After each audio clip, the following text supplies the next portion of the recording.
I feel like right now, potentially more than ever in the past, dating has been really challenging for so many people and almost feels like a humiliation ritual in the sense that some people seem to have no issue at all, where there's some people that they honestly can't stay out of relationships. And then there's another group that cannot even seem to get a single date. I think part of what is making it so challenging is not that overall, that the average person, that on average, well, actually, on average, dating probably has gotten more challenging. But just to look at the average would be an improper way to assess the data, in my opinion. This is somewhat anecdotal, so bear with me. But what seems to be more challenging is that the distribution is extremely skewed.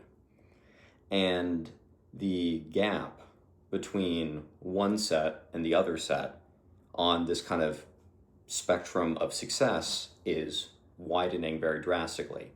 As well, the internet allows individuals such as myself to come on and explain, you know, grievances, complaints, vent.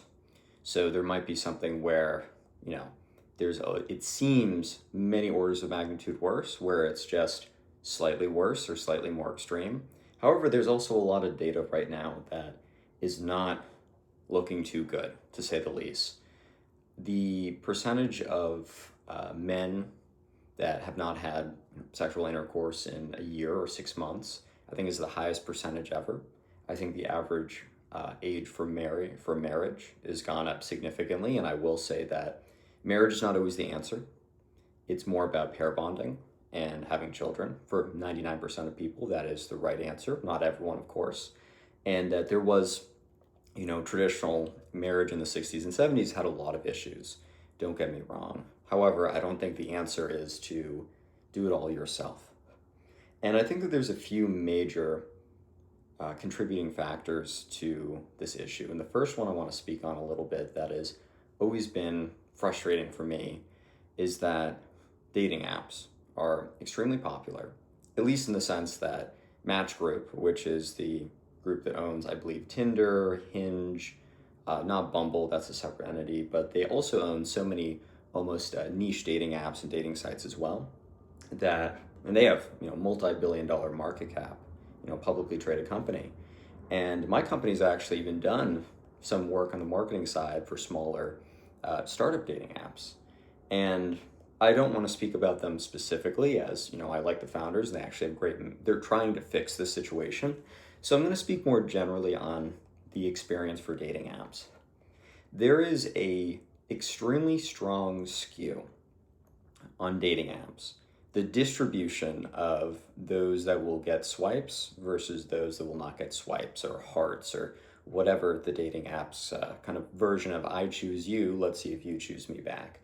The distribution is extremely skewed in a way that in life, there's the Pareto principle, power laws, right? You see this where top 10% get 90%. This is something you see in the math behind venture capital. You see this in natural human evolution and history, in social science, in physical science. You see power laws all around you.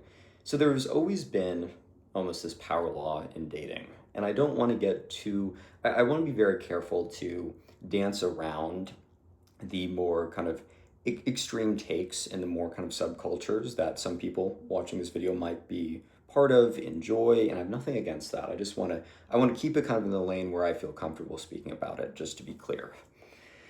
And the problem I've seen with dating apps is that they really focus in, well, two things. One, they focus in strongly on one dimension, where long-term compatibility is,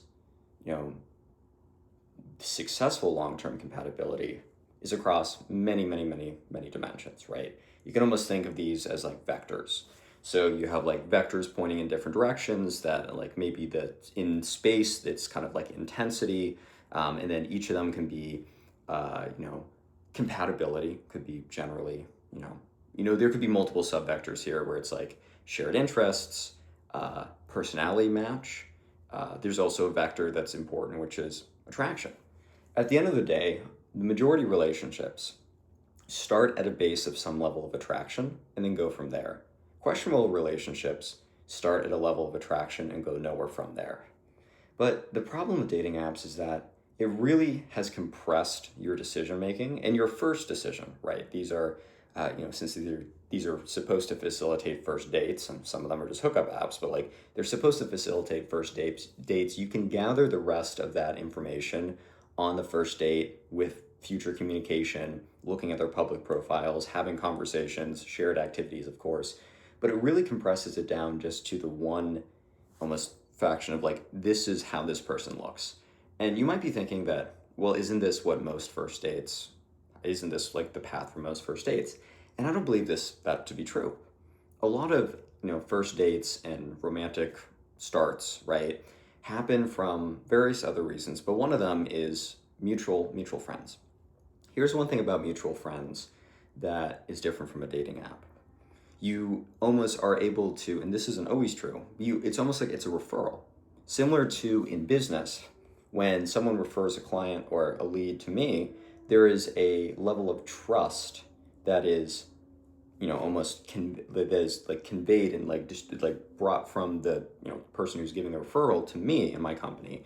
And in the same way in dating, it is something where if you have a mutual friend and they have a recommendation for you guys should go on a date, you guys should start talking, if you hold this mutual friend in high standards, then likely you are going to associate this other person as being in similar high standards.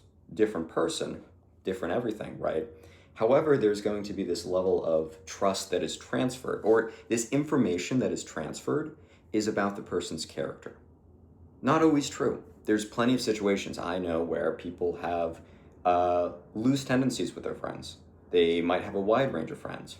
I even have acquaintances that kind of bleed into friends, depending on how you look at it, where I've spent some time with them and I've enjoyed some time with them, but I don't have a great volume of like deep understanding of who they are as a person. There are others that I do, and those are my closer ones and the ones I spend more time with. And if you find this also, look at another way for first dates. This is something where you meet through a shared interest.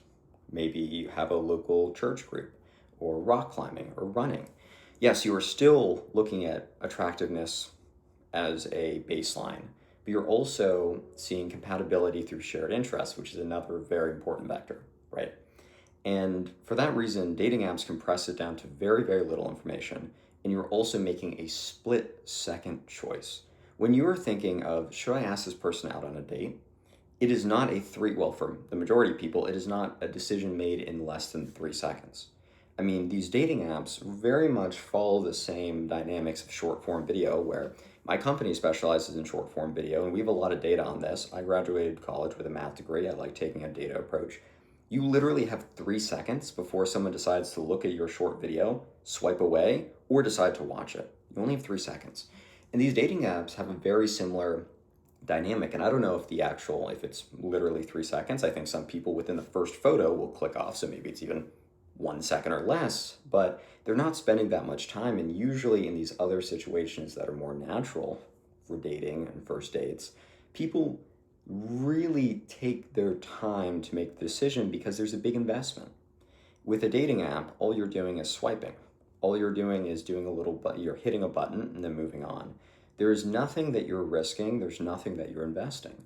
If you have a mutual friend, or someone in a shared interest, or in a overlapping friend group, or someone you work with, there is a level of risk that you're taking by almost exposing yourself for being interested in potential romantic partnerships, right? The perceived risk versus the actual risk is very different.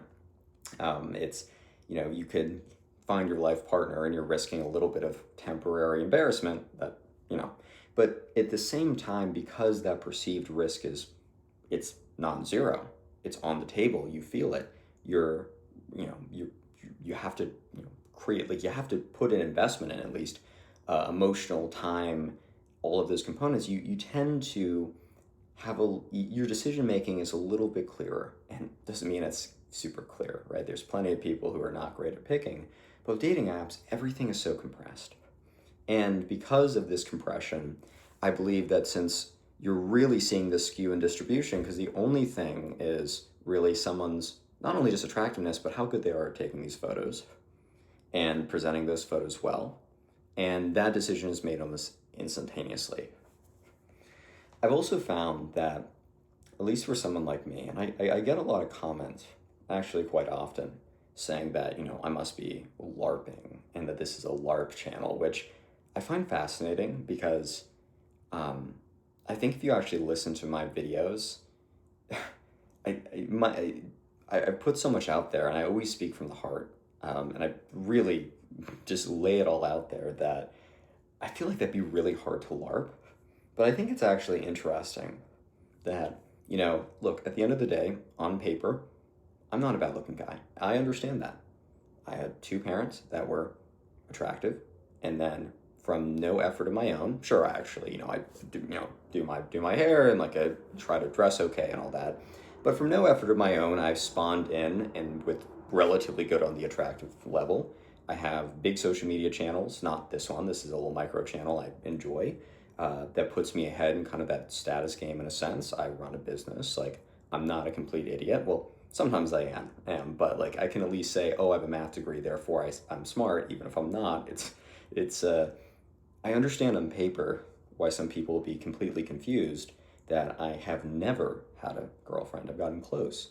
I've gone on dates. I haven't gone on 0 dates, but it's super challenging. It's so many of my videos are me expressing my frustration, and when it comes socially, I have a lot of challenges there, just the way that I'm wired. So that definitely probably explains a bit of my struggles, but there's almost this dynamic as well where you see other people, and at least for me, and I don't know if anyone can relate to this as well, but there's so many people, almost every single person in my life is either in a long-term relationship, or it seems like if they aren't in one currently, they have been in one or been in multiple, or there's even people I know that can never seem to not be in a relationship. They try their best not to and they keep falling into it, which can be a little frustrating for someone like me who is trying, right? And would love to have that human experience that I think is probably one of the biggest, most important human experiences that we can ever have.